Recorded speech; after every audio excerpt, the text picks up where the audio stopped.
Hey guys, so if you're familiar with my power system, you'll know it's underneath here, and I tried to make it as compact as possible, but still powerful enough to power my microwave and run my refrigerator and things like that. But today, I'm going to try something to make it a little bit smaller, and it still has the Bluetooth monitoring features that I was looking for in my current battery. So let's give it a shot.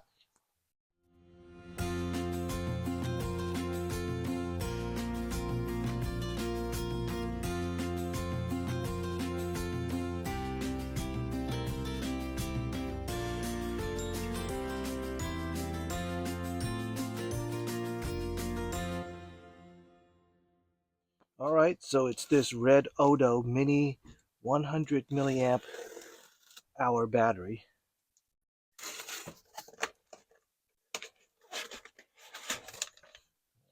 Manuals. Okay, here is the post for the battery. It's got the posts.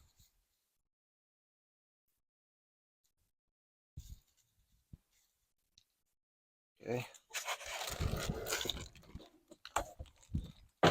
All right. You can see it's not very big at all. And that's key. It's still 100 amp hour. Let's take a look at my old one.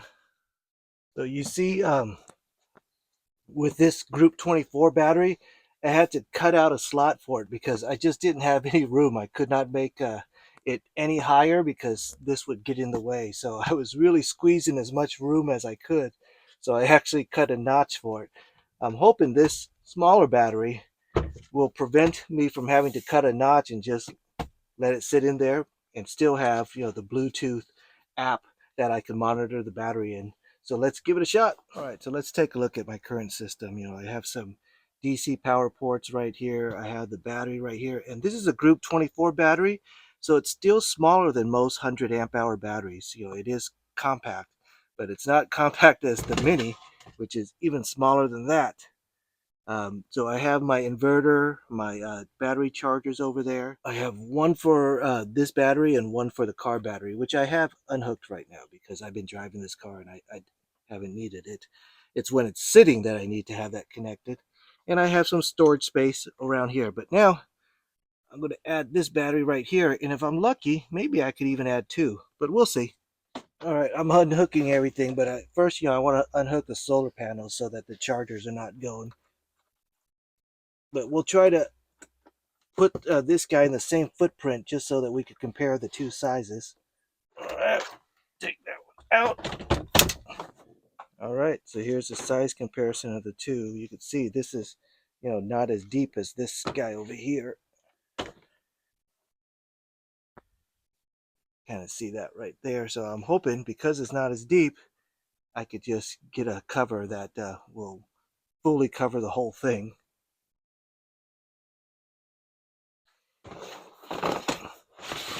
Height wise, this is a little bit higher right there. You can see a little bit higher. And width wise, it's about exactly the same. All right. And of course, they both have Bluetooth, so that's key.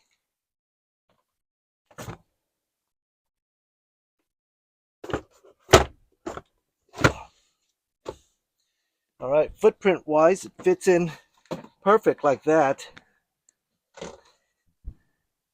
And you could see, because there's a lip right here, that I will not have any problems at all getting a solid top. So the, the drawback is I do have to make a new top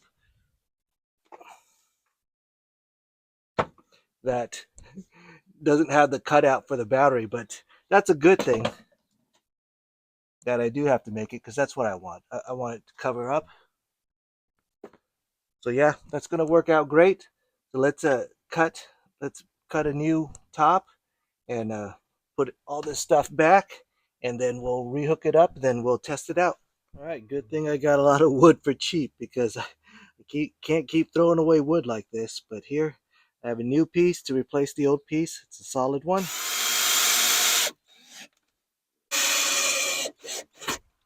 All right, looks like I'm back in business. My solid top no more battery exposed. It should be good. All right, now that everything is set up, I'm going to look for the app and sync the battery. So that's the old battery. So now I need to find a new battery. All right, so I think this is the new one right here. Okay, Bluetooth. Oh, input device serial number. It's in there. It's hard to get to, but I have to go get to it. All right, got a successful connection. Okay, you can see it's charging. It's at 25%, so it's a little low right now. I'm not going to test the microwave until I get the charge over 50% or something like that. So we'll come back tomorrow, let it charge from my solar panels for a bit. For now, I got a cover that doesn't expose my battery. Perfect. All right, so I've given this some time to recharge, so let's take a look at it.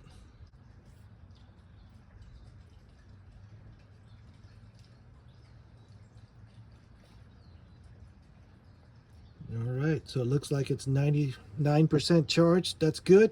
So let's test it out on my microwave. All right, let's turn on the inverter. All right, so that app says I'm 99%, so let's give it a shot. And we'll run this for 5 minutes.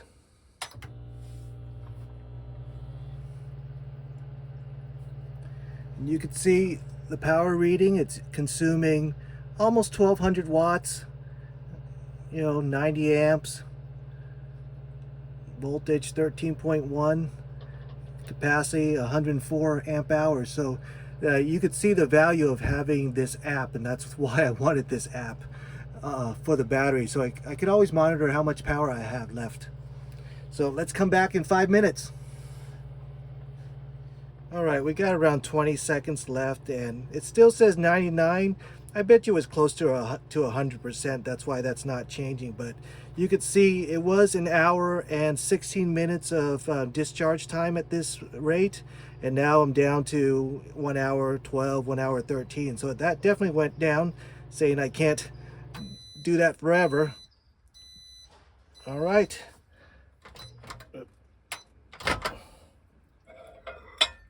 But I definitely have some hot water in here. Ouch. I'm going to leave that there for a second while it cools off before I grab it. But yeah, you can see why having this app is really useful for me. All right, great.